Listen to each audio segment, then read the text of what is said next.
नमस्कार दोस्तों, आप देख रहे हैं वाइजर बुक्स, वो जगह जहां किताबें सिर्फ पढ़ी नहीं जाती, बल्कि आपकी सोच को बदल देती हैं। आज की दुनिया में हम सब बहुत व्यस्त हैं, काम, जिम्मेदारियां, शोर और लगातार भागती जिंदगी। लेकिन क्या आपने कभी सोचा है कि अगर सही समय पर सही सोच मिल जाए, तो पूरी जिंदगी की दिशा बदल सकती है?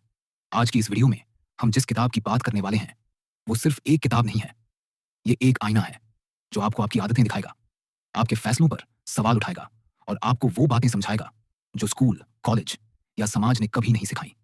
बहुत से लोग कड़ी मेहनत करते हैं, लेकिन फिर भी आगे नहीं बढ़ पाते। क्यों?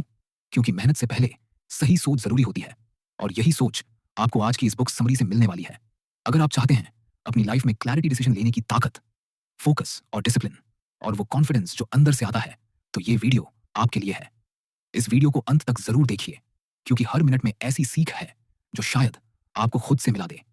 और अगर आप चाहते हैं कि हर हफ्ते ऐसी किताबें आपकी सोच को नेक्स्ट लेवल पर ले जाएं, तो वाइजर बुक्स को अभी सब्सक्राइब करें, क्योंकि यहां हम किताबों का सार नहीं, जिंदगी का रास्ता समझाते हैं।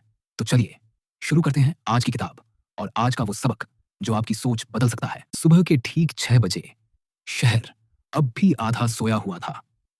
सड़कों पर हल्की ठंडक थी और खिड़कियों के पीछे नीली रोशनी वाले मोबाइल फोन चमक रहे थे। इसी शहर के एक पुराने से अपार्टमेंट में आरव मल्होत्रा जाग चुका था। अलार्म नहीं बजा था, वह खुद ही उठ गया था, क्योंकि उसके दिमाग में रात से एक अजीब सी बेचैनी थी। उसे लग रहा था कि वह हर दिन बहुत काम कर रहा है, फिर भी कुछ भी ठोस हासिल नहीं कर पा रहा। लैपटॉप खोलता, मेल देखता, मैसेज का जवाब देता, मीटिंग करता, और दिन खत्म होते ही थकान के साथ एक खालीपन बच जाता। आरव एक कंटेंट स्ट्रैटेजिस्ट था। बाहर से देखने पर उसकी जिंदगी ठीक लगती थी, अच्छी job, decent salary, social media पर एक्टिव प्रोफाइल। लेकिन अंदर कहीं कुछ टूट रहा था। उसे याद नहीं था कि आखिरी बार उसने बिना बीच में फोन देखे कब कोई काम पूरा किया था। ध्यान हमेशा बंटा रहता, कभी नोटिफिकेशन, कभी कॉल, कभी खुद का मन। उसे लगता था कि वह बिजी है, पर प्रोडक्टिव नहीं। उस दिन नहाने के बाद वह बालकनी में आकर खड़ा हुआ। सामने एक पुराना पीपल का पेड़ था। उसी पेड़ के नीचे बैठकर पास के मंदिर का पुजारी सुबह की प्रार्थना करता था।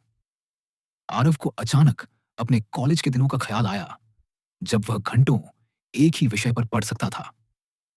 तब फोन नहीं था, सोशल मीडिया नहीं था, दिमाग शांत रहता था। अब दिमाग जैसे हमेशा शोर में डूबा रहता। ऑफिस जाने से पहले उसने तय किया कि आज वह कुछ बदलेगा, लेकिन उसे पता नहीं था कि कहां से शुरू करे।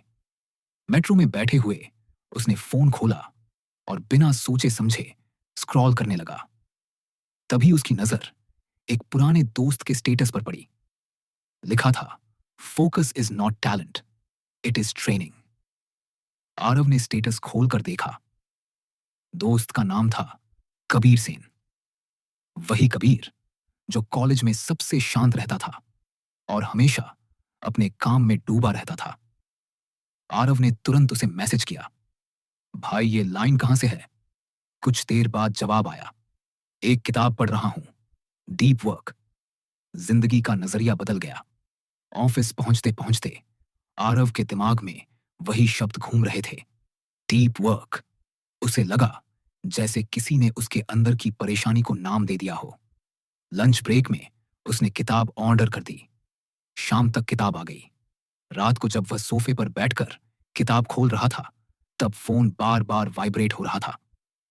किसी ग्रुप में मीम, किसी का कॉल, किसी का मैसेज। उसने पहली बार कॉन्शियसली फोन को साइलेंट करके टेबल पर उल्टा रख दिया। मन में हल्की घबराहट हुई, जैसे कुछ छूट जाएगा। लेकिन उसने किताब पढ़ना शुरू किया। पन्ने पलटते ही उसे लगा जैसे लेखक उसकी ही कहानी लिख रहा हो। लिखा था कि आज की दुनिया में डीप फोकस एक रेयर स्किल बन चुका है, और जो इसे सीख लेता है वही असली वैल्यू क्रिएट करता है। आरव के दिमाग में जैसे एक बल्ब जल गया। उसे समझ आया कि उसकी सबसे बड़ी समस्या आलस नहीं थी, बल्कि बिखरा हुआ ध्यान था। अगले दिन उसने एक एक्सपेरिमेंट किया। ऑफिस पहुंचते ही उसने अपना कैलेंडर खोला और दिन को ब्लॉक्स में डिवाइड किया। सुबह का पहला ब्लॉक उसने लिखा फोकस सेशन। उसने तय किया कि इस दौरान वह कोई मेल नहीं देखेगा, कोई कॉल नहीं उठाएगा, सिर्फ एक ही टास्क पर काम करेगा। शुरुआत बहुत मुश्किल थी। 10 मिनट बाद ही मन भागने लगा, फोन उठाने की इच्छा हुई। उसने खुद से कहा कि यह एक मसल है, जैसे जिम में दर्द होता है वैसे ही फोकस में भी होगा। उसने कुर्सी पर सीधे बैठकर सांस ली और फिर काम में लगा।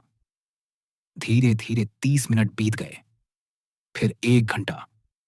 जब उसने स्क्रीन से नजर हटाई तो उसे एहसास हुआ कि उसने पिछले कई महीनों से इतना कॉन्सेंट्रेटेड काम नहीं किया था। काम अधूरा नहीं था, बल्कि मीनिंगफुल था।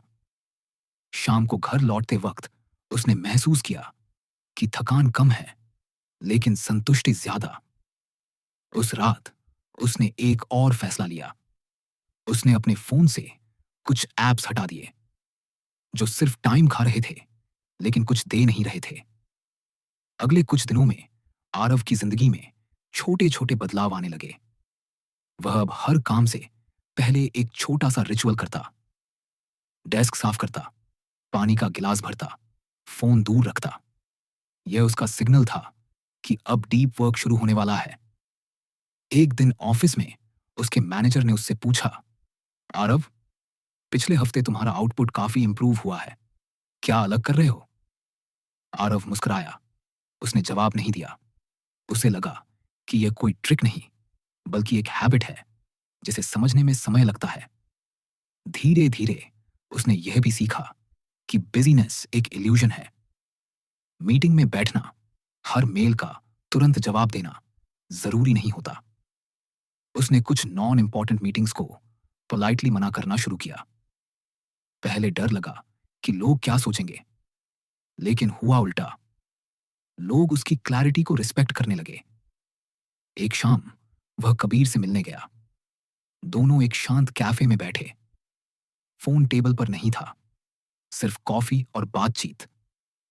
कबीर ने कहा, तू बदल गया है। आरव ने हंसकर कहा, नहीं, बस वापस वही बन रहा हूं जो पहले था।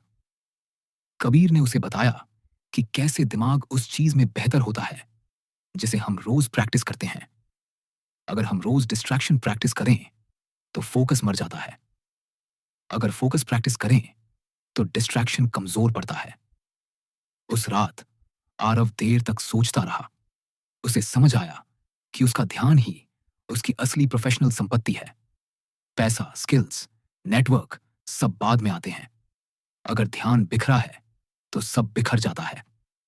उसने एक नया नियम बनाया। दिन खत्म होने का समय फिक्स किया। रात 9 बजे के बाद कोई काम नहीं। शुरुआत में गिल्ट हुआ, लगा कि कम काम कर रहा है, लेकिन कुछ ही हफ्तों में उसने महसूस किया कि कम घंटों में ज्यादा क्वालिटी निकल रही है। धीरे धीरे उसके काम में एक फ्लो आने लगा। वह एक टास्क में डूब जाता और समय का एहसास खत्म हो जाता। वही फीलिंग जो उसे कॉलेज में आती थी। एक दिन उसने अपने पुराने ड्राफ्ट्स खोले जो महीने से पेंडिंग थे। उसने एक पूरा दिन सिर्फ उसी पर लगाया, बिना इंटरप्शन। शाम तक एक ऐसा पीस तैयार हुआ जिस पर उसे खुद गर्व हुआ। उसी दिन उसने डायरी में लिखा, मीनिंगफुल वर्क मल्टीटास्किंग से नहीं, इमर्जन से आता है। आरव की कहानी बाहर से ड्रामेटिक नहीं थी, कोई बड़ा ट्विस्ट नहीं था, लेकिन अंदर गहरी ट्रांसफॉर्मेशन चल रही थी। उसका दिमाग धीरे धीरे रीवायर्ड हो रहा था, हर दिन थोड़ा सा और फोकस्ड। उसे समझ आ गया था कि शैलो वर्क हमेशा फैलता है अगर उसे कंट्रोल न किया जाए। इसलिए उसने बाउंड्रीज बनाई, अपने समय के लिए, अपने ध्यान के लिए। एक रविवार की सुबह वह फिर बालकनी में खड़ा था। वही पीपल का पेड़, वही पुजारी। फर्क सिर्फ इतना था कि इस बार आरव का दिमाग शांत था। कोई बेचैनी नहीं, कोई नॉइज नहीं। उसने आंखें बंद की और खुद से कहा, जो मैं रोज प्रैक्टिस करता हूं वही मैं बनता हूं। यह सिर्फ शुरुआत थी, आगे रास्ता लंबा था, लेकिन अब उसके पास दिशा थी, ध्यान था और सबसे जरूरी एक क्लियर इंटेंशन कि वह शैलो नहीं, डीप जिएगा। सुबह की हल्की धूप कमरे में फैल रही थी। आरव की आंख खुली तो घड़ी ने 6:10 दिखाए। पहले की तरह घबराहट नहीं थी कि फोन उठाकर क्या मिस हो गया होगा। फोन टेबल पर पड़ा था, शांत। उसने उठाकर देखा भी नहीं। वह सीधा कुर्सी पर बैठा, खिड़की खोली और कुछ देर बस सांसों को महसूस करता रहा। अब यह उसकी आदत बन चुकी थी, दिमाग को दिन की दौड़ में धकेलने से पहले उसे शांत करना। पिछले कुछ महीनों में आरव ने खुद में जो बदलाव देखे थे, वे सिर्फ काम तक सीमित नहीं थे। उसका सोचने का तरीका बदल रहा था। पहले वह हर वक्त फ्यूचर की चिंता या पास्ट की गलती में उलझा रहता था। अब जब वह किसी काम में बैठता, पूरा का पूरा वहीं मौजूद रहता, जैसे उसका दिमाग कह रहा हो कि अभी यही सबसे जरूरी है। उस दिन ऑफिस में एक बड़ा प्रोजेक्ट शुरू होना था, कंपनी का सबसे अहम क्लाइंट। सब लोग नर्वस थे, मीटिंग पर मीटिंग, मेल्स की बाढ़, व्हाट्सएप पिंग्स। पुराने आरव का दिमाग यहां टूट जाता, लेकिन आज उसने कुछ और किया। उसने मीटिंग के बाद अपने मैनेजर से कहा, मुझे इस पर अकेले काम करने के लिए 2 घंटे चाहिए, बिना इंटरप्शन। मैनेजर ने थोड़ा हैरान होकर देखा, लेकिन हां कह दिया। आरव ने खुद के लिए एक छोटा सा कॉन्फ्रेंस रूम लिया, पर्दे खींचे, नोटबुक खोली, फोन साइलेंट कर दिया। अंदर जाते वक्त उसने वही पुराना रिचुअल किया। कुर्सी खींची, पानी का गिलास रखा, एक गहरी सांस ली। शुरुआत में थॉट्स भटके। दिमाग ने कहा, मेल देख लो, मैसेज चेक कर लो। लेकिन आरव अब इस आवाज को पहचानने लगा था। यह शैलो आदतों की आवाज थी। उसने ध्यान वापस कागज पर लाया। धीरे धीरे दिमाग सेटल होने लगा। घंटों कैसे बीते पता ही नहीं चला। जब दरवाजा खटखटाया गया तो उसे लगा जैसे किसी ने उसे नींद से जगा दिया हो। बाहर निकलते वक्त उसे अपने अंदर एक अजीब सी शांति महसूस हुई। वह जानता था कि उसने कुछ सॉलिड बनाया है, कुछ ऐसा जो सच में वैल्यू क्रिएट करेगा। शाम को जब प्रेजेंटेशन हुई तो कमरे में सन्नाटा छा गया। क्लाइंट ध्यान से सुन रहा था, बीच में कोई इंटरप्शन नहीं। अंत में उसने कहा, this is exactly what we were looking for. Aarav की पीठ सीधी हो गई। वह तारीफ के लिए नहीं, उस फीलिंग के लिए जी रहा था जो डीप इमर्जन के बाद आती है। एक गर्व, एक संतोष। घर लौटते वक्त उसने महसूस किया कि उसकी ऊर्जा अभी भी बची हुई है। पहले ऐसे दिनों के बाद वह मेंटली एग्जॉस्टेड होता था। अब वह टायर्ड नहीं था, बस फुलफिल्ड था। रात को उसने एक पुरानी आदत फिर दोहराई। काम खत्म होने के बाद लैपटॉप बंद किया और एक छोटा सा नोट लिखा, अगले दिन के लिए ब्लॉक्स। उसने खुद से वादा किया कि रात को काम दिमाग में नहीं घुसने देगा। धीरे धीरे उसके आसपास के लोग भी बदलाव नोटिस करने लगे। उसकी मां ने एक दिन कहा, आजकल तू ज्यादा शांत रहता है। आरव मुस्कुराया। उसने जवाब नहीं दिया। कैसे समझाता कि शांति बाहर से नहीं, ध्यान के अंदर से आती है। कुछ हफ्तों बाद कंपनी में रीस्ट्रक्चरिंग की खबर आई। बहुत से लोग डर में थे। आरव भी इंसान था, उसे भी चिंता हुई। लेकिन फर्क यह था कि अब वह पैनिक में डिसीजन नहीं लेता था। उसने खुद से पूछा, मेरे कंट्रोल में क्या है? जवाब साफ था, उसका काम, उसका फोकस। उसने अपने स्किल्स को और गहराई से सीखना शुरू किया, बिना जल्दी, बिना नॉइज। नई चीजें सीखते वक्त वह मल्टीटास्क नहीं करता था। एक समय पर एक कॉन्सेप्ट। उसे एहसास हुआ कि डीप वर्क सिर्फ आउटपुट नहीं, लर्निंग को भी तेज करता है। एक शाम कबीर का कॉल आया, भाई तू इंस्पायर कर रहा है। आरव हंसा, मैं बस एक्सपेरिमेंट कर रहा हूं। कबीर ने बताया कि उसने भी सोशल मीडिया से दूरी बना ली है। दोनों देर तक बात करते रहे, बिना बैकग्राउंड नॉइज के, बिना जल्दी के। उसी रात आरव को एक पुरानी डायरी मिली, कॉलेज के समय की। उसमें उसने लिखा था कि वह ऐसा काम करना चाहता है जिसमें वह पूरी तरह डूब सके। उस लाइन को पढ़कर उसकी आंखें भर आईं। उसे लगा जैसे वह अपने यंगर सेल्फ से मिल रहा हो। अब उसे समझ आ गया था कि डीप वर्क सिर्फ करियर स्ट्रैटेजी नहीं है, यह जीवन जीने का तरीका है। जब आप किसी चीज को पूरा अटेंशन देते हो तो वह आपको वापस मीनिंग देती है। अगले महीनों में उसने कुछ बड़े फैसले लिए। उसने कुछ क्लाइंट्स को मना किया जो सिर्फ शैलो काम चाहते थे। पैसे थोड़े कम हुए लेकिन दिमाग हल्का हो गया। उसने वीकेंड्स को सच में वीकेंड्स बनाया। फोन दूर, किताब पास, कभी वॉक, कभी बस खिड़की से बाहर देखना। बोर्डम से डरना बंद कर दिया। उसने सीखा कि बोर्डम दिमाग को हील करता है। एक दिन पार्क में बैठा वह बच्चों को खेलते देख रहा था। बच्चे पूरी तरह खेल में डूबे थे, कोई डिस्ट्रैक्शन नहीं। आरव मुस्कुराया। उसे एहसास हुआ कि डीप फोकस इंसानी नेचर है, हमने बस उसे भूल दिया है। ऑफिस में अब लोग उससे सलाह लेने लगे। इतना फोकस्ड कैसे रहते हो? वह बस इतना कहता, मैं अपने ध्यान की कीमत समझ गया हूं। समय के साथ उसके काम की पहचान बनने लगी। लोग जानते थे कि अगर आरव किसी प्रोजेक्ट पर बैठा है तो रिजल्ट सॉलिड होगा। एक शाम वह फिर उसी बालकनी में खड़ा था। हवा में हल्की ठंडक थी, पीपल के पत्ते हिल रहे थे। उसने फोन उठाया, एक फोटो ली और बिना पोस्ट किए रख दिया। उसे अब वैलिडेशन की जरूरत नहीं थी। उसने खुद से कहा, मेहनत दिखने के लिए नहीं, महसूस होने के लिए होती है। उसे पता था कि डिस्ट्रैक्शन कभी पूरी तरह खत्म नहीं होगा, लेकिन अब उसके पास हथियार था, ध्यान, डिसिप्लिन, क्लैरिटी। उस रात सोने से पहले उसने डायरी में आखिरी लाइन लिखी, इस शोर भरी दुनिया में गहराई ही मेरी ताकत है। आरव की कहानी किसी एक दिन में नहीं बदली, यह रोज के छोटे फैसलों से बनी। फोन को उल्टा रखने से, एक काम को पूरा ध्यान देने से, बेकार की बिजी होने से मना करने से। और शायद यही डीप वर्क का असली मतलब था, दुनिया से भागना नहीं, बल्कि अपने काम के भीतर पूरी तरह उतर जाना।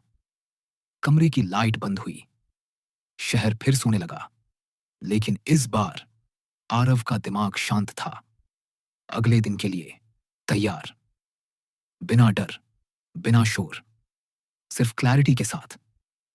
दोस्तों, अगर आरव अपनी बिखरी हुई जिंदगी में फिर से क्लैरिटी ढूंढ सकता है, अगर वह डिस्ट्रैक्शन के इस शोर में अपना फोकस वापस पा सकता है, तो हम क्यों नहीं कर सकते? हम सब कहीं ना कहीं बिजी तो हैं, लेकिन खुश नहीं हैं। हम मेहनत तो कर रहे हैं, लेकिन मीनिंग खोते जा रहे हैं। सच यह है कि हमारी जिंदगी तब बदलती है जब हम अपने ध्यान की कीमत समझ लेते हैं। जिस दिन हम शैलो आदतों से बाहर निकलकर डीप काम करना शुरू करते हैं, उसी दिन से असली बदलाव शुरू होता है। दोस्तों, आपकी जिंदगी किसी मिरेकल की मोहताज नहीं है, बस थोड़ी सी ईमानदार कोशिश चाहिए। आज से ही एक छोटा फैसला लीजिए, फोन नीचे रखिए, एक काम चुनिए और पूरे दिल से उसमें डूब जाइए। अगर यह कहानी आपको छू गई हो, कुछ याद दिला गई हो, तो इस वीडियो को लाइक जरूर कीजिए। कमेंट में लिखिए कि आप किस चीज पर डीप फोकस करना चाहते हैं। आपकी जर्नी यहीं से शुरू हो सकती है।